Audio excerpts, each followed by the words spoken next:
Hello everyone, welcome back to the channel. In this video, I'm going to create a quick in-depth comparison review about these two SEO tools platform, which is SEMrush and Ranktracker. So let's get started with the breakdown. SEMrush remains the top all-in-one SEO powerhouse used by agencies, marketers, and businesses. It offers deep keyword research and competitors analysis, backlinks tracking and content optimization, site audit, and even PPC tools, all in one dashboard.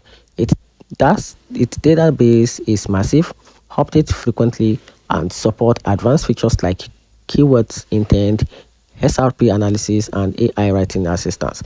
However, SEMrush can feel overwhelming for beginners, and it's more expensive, best suited for pros or large teams.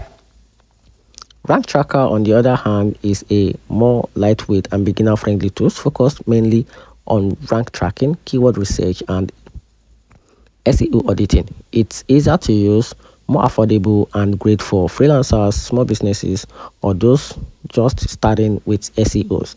It doesn't offer as many features as SEMrush, but it gets the job done if your focus is on improving Google ranking and tracking keywords position.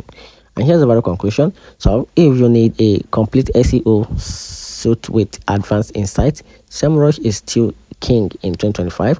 But if you are on a budget or want a simpler focused tools for rank tracking, Ranktracker is a solid and effective alternative. And that's it. So let me know in the comment section. Find the quick comparison review helpful, and if you find it helpful, turn on the notification button and subscribe for more. Thanks.